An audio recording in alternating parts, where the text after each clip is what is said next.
Yes, Thor, the god of thunder, could potentially be coming into the Black Clover universe at some point in the future. What I do want to say, guys, is that even though there is some potential circumstantial evidence showing that this could be possible, there is no hardline or hardcore evidence proving this, so this video is a lot of speculation and just talking about what it could be like if the god of thunder, Thor, was in Black Clover.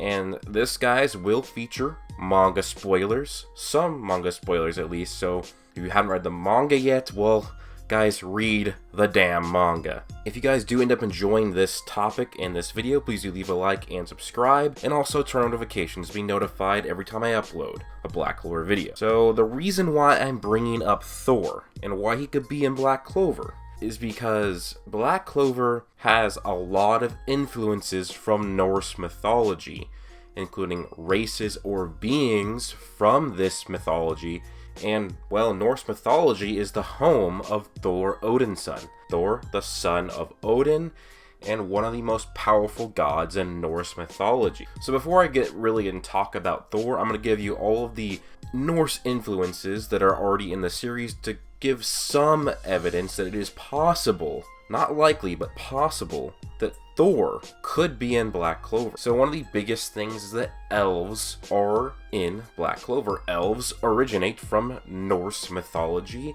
and within Black Clover, elves and human relationships were very similar to what is believed to have been in Norse mythology. The elves were supremely powerful beings, not on the level of the Aesir, which is the main gods, which is Thor and Odin, and they were still powerful. They could breed with humans. Human hybrids were extremely powerful and beautiful, and also the elves would be even sometimes worshipped like gods by the humans, which is exactly like it is in Black Clover.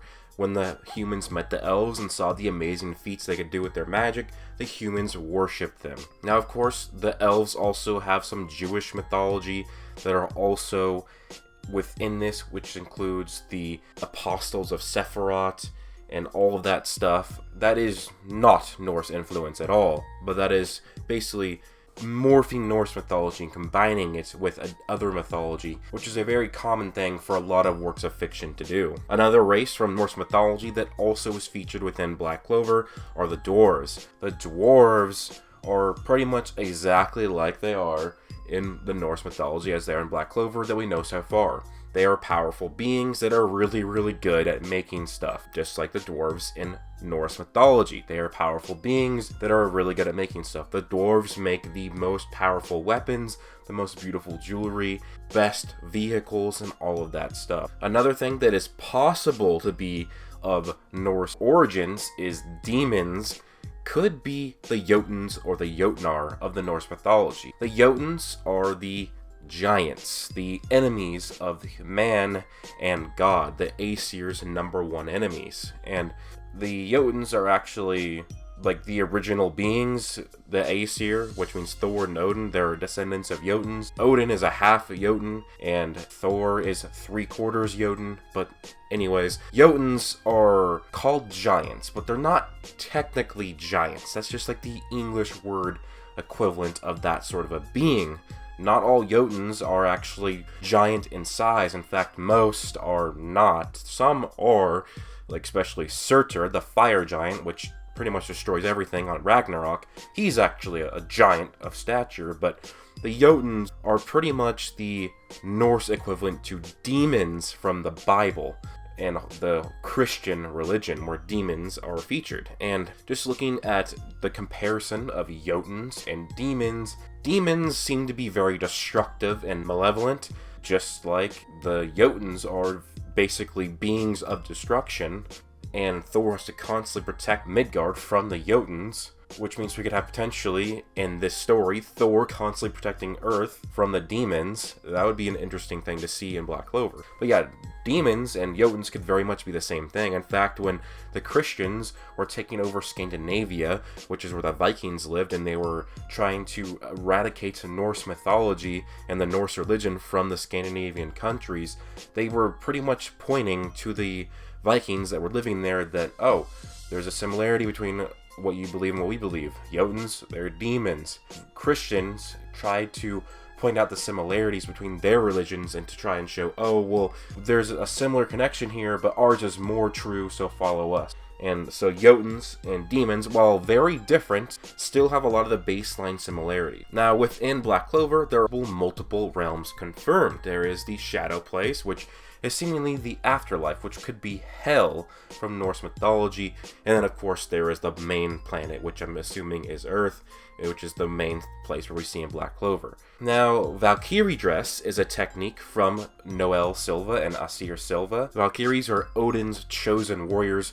Valkyries go through and they pick up dead soldiers and bring them to Valhalla or Folkvanger, which is basically a training ground for soldiers to train for eternity until Ragnarok happens and they fight the Jotuns that are attacking. And this may just be coincidence, but Asir Silva, Noel's mother, while her name Asir is French for steel, Asir is very similar to Aesir in name. Aesir is the branch of gods, the main branch of gods in Norse mythology. Aesir is like Thor, Odin, Balder, Frey, Freya, and all those other gods. Meanwhile, there's a different branch of gods called the Vanir, and they used to war with each other. They are a different subset group of gods, which are very powerful, but seemingly are weaker than the gods of the Aesir. Another point is gods do exist in the world of Black Clover. Petrie says that the mana of elves rivaled mana of the gods. So gods do exist, or gods at least are something that people do still believe in. William Vondres' magic is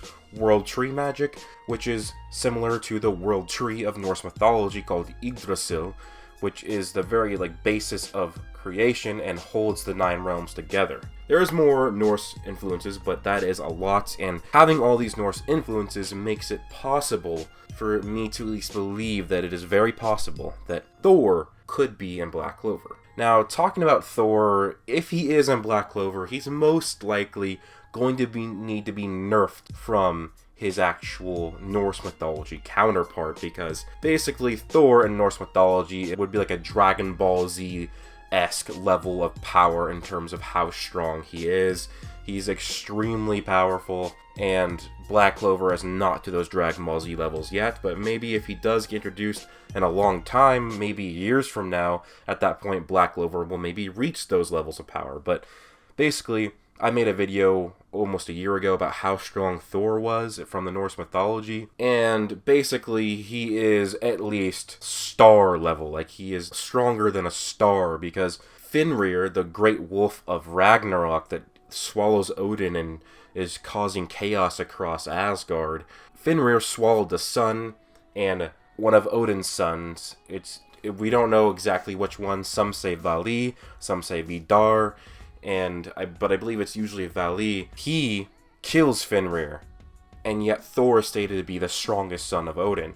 So if Vali can kill Fenrir, who is star level, then that means that Thor is above that, because that would make Vali star level as well. And there's also more feats. When Thor went fishing, he pulled up Jormungandr, the world serpent. He is a serpent whose body covers all of the 9 realms, which means that Jormungandr is a planet-sized to solar system-sized to potentially infinitely sized snake, and Thor picked his head up out of the water when he was fishing and did a playful bop on the side of Jormungandr's head with Mjolnir, and that caused all of the realms to violently shake, including some realms that are confirmed to be at least infinite in size, usually the realms of the dead, or infinite in size. In a lot of different interpretations of Norse mythology, it makes sense because, well, you need to have an infinite size space for a potentially infinite amount of people to be housed in the afterlife. So basically Thor shook infinity casually. He is also extremely fast. He is able to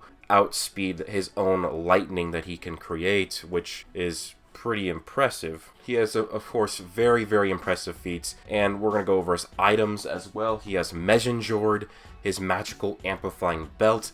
This doubles the power of his strength and the power of his magic, or it increases it. There's different interpretations, like I said. Some interpretations say that it doubles his strength and speed, and also his magic power. Others say it just increases it very rapidly. He also has, like I said, Mjolnir. Mjolnir is this very heavy hammer or hammer axe, again, depending on interpretation of the Norse mythology, and it is an extremely powerful weapon. He can channel lightning and other stuff through it, and also can even bring beings back from the dead with it, as well as many other magical properties. So Thor would be a beast. If you just took Thor without any of his items, he would be the most powerful character in Black Clover right now. So that's why I'm saying if he was in Black Clover, they would need to nerf him, because even right now, if you took the weakest version you can take of him, he would be the strongest character that we know of in Black Clover. So I have thought about, if Thor was in Black Clover, what would he like kind of be like? And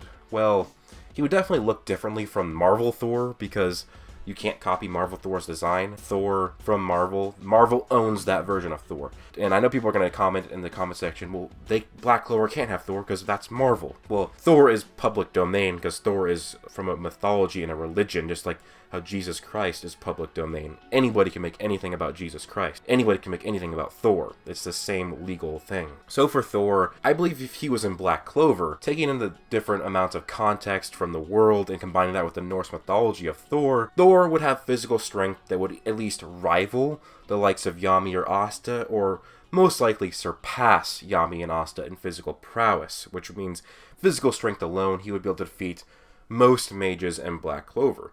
And also, taking the context from Patri's statement that the mana of the elves rivaled the mana of the gods. Now, that does not mean that they surpassed them or they rivaled all of the gods. Elven mana rivaled at least a few of the lower level gods. That statement still reigns supreme. So we could have Thor having the amount of mana as Licht has. So imagine Thor having stronger physical prowess, Yami or Asta, but just as much, if not more, mana than the amount of mana that Licht had. And also imagine him having Mejnjord, which doubles his physical strength and doubles his mana. So imagine him having physical strength twice as much as Yami or Asta at least, and mana twice as much as Licht. And now imagine him having Mjolnir. He probably wouldn't even need to have a grimoire. I wouldn't be surprised if gods didn't need grimoires. They'd probably have ultimate magic control. So let's say that basically Mjolnir acts as his grimoire. He can use spells through it very quickly and very more powerful than any human could conduct, because remember,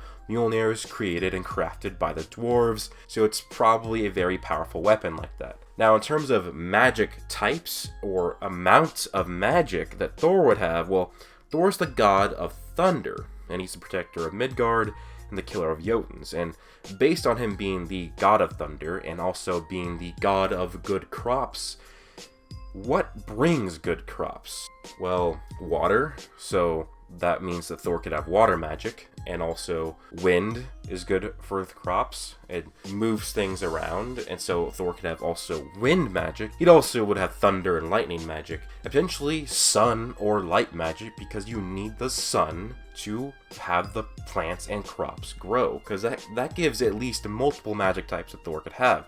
Thundercloud magic, lightning magic, water magic, wind magic, essentially sun or light magic. Now combine 5 magic attacks with twice the amount of mana of Licht and twice the amount of physical strength of Asta and Yami, and give him Mjolnir.